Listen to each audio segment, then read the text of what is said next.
Hey everybody, welcome to Module 6, AT in the IEP. This is our quick overview video to get you started and help you focus on what's really essential in this particular section. I'm going to do another video on breaking down the quality indicators for including assistive technology in the IEP, but that is, just so you know, the focus of this particular module.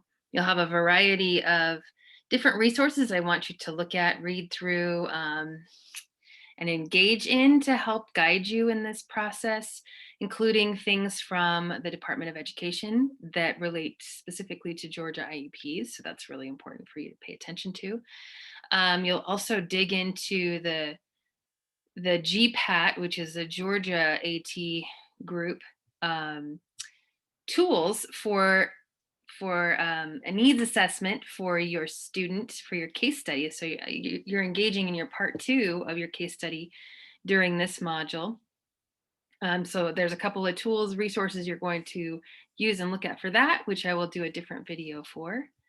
But that's basically the overview. This is a great time to really dig into how you want to plan to develop basically an action program for teaching your student the AT that you have decided on and how you're going to collect data on their progress. That's essentially what your part 2 is all about. Doing a needs assessment first, getting that baseline information, going from there. All right, so you'll notice in the main link that there are, or the main module page, there are several links to, there's a narrated slides that I did. There are links to the Georgia AT information, which are awesome. A piece about the law and AT, which it's important for you to know as teachers.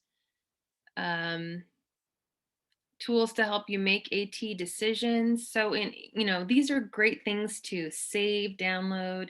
Since we don't have a textbook, these are the kinds of things that are really the framework for you going forward. Part of our week this week is I'm going to give you a choice of articles to really look at and comment on in perusal. That's your discussion activity this week. But I also listed some additional literature under certain topics here. Granted, some of these are falling outside of the most recent timeframes that are required for your literature for case studies, but sometimes those older ones are good places to get you started.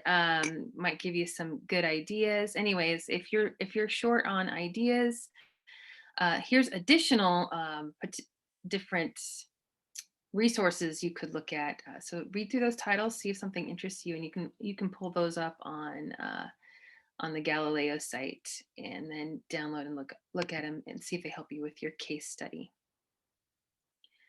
Okay, so then the perusal discussion, which basically, if you haven't used perusal yet, it looks, well, I'll show you on the next page because I don't have it open anymore.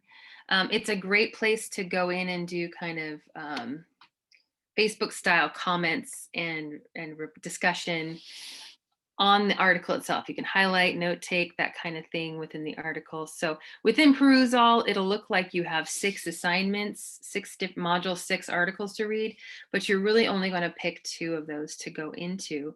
You're going to post at least 2 original comments, hopefully way more than that, but because it's a lot easier to do comments within perusal. And then you're going to reply to at least 4 of your peers. The focus of your comment should be something like, what interesting information did you find and why? Why was that interesting to you? You could highlight it. Explain to us how maybe you would implement something like this within your case study or your classroom in general. And those would be kind of those frameworks. Other than that, you can certainly add in questions you have, comments, that kind of thing. It's really a great tool for that. And then I can, especially if you ask a question, I can sort of pull those up and explore them a little deeper with you. So again, you're picking 2 articles from the perusal. This should show you the link to our class perusal page. And as you can see right now, it's open to the different articles. So if you'll see on the left-hand side here, it says assignments, and then there's a due date of February 21st. So they're all going to show up as due. These are the ones you're going to kind of take a glance at and figure out which two you really want to look at and read. If you want to read more than two, you're certainly welcome to, but two is what I'm having you focus on.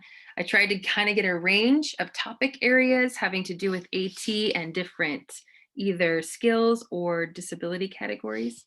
So there's a virtual manipulative for math. This one kind of covered a wide variety of disability areas. If that's an area of interest to you, this would be a good one. Early literacy for kids with intellectual disabilities, alternative augmentative communication app that is explored in this one. AT for social skills. This is really more of a computer aided social skills study compared to not using a computer aided version. So it's very new. So I thought that would be an interesting one. How to support writing with students with learning disabilities using technology. And then smart pens for note taking with LD. So if you've never heard about that, that's a good one to look at as well. All right, that is the main chunk of module 6. And then of course, completing your part 2, which I will do a different video on. So those are the big components of module 6. You can do it, y'all. And if you have questions, you know where to find me. And of course, here we go. You know where to find me, and I wish you the best.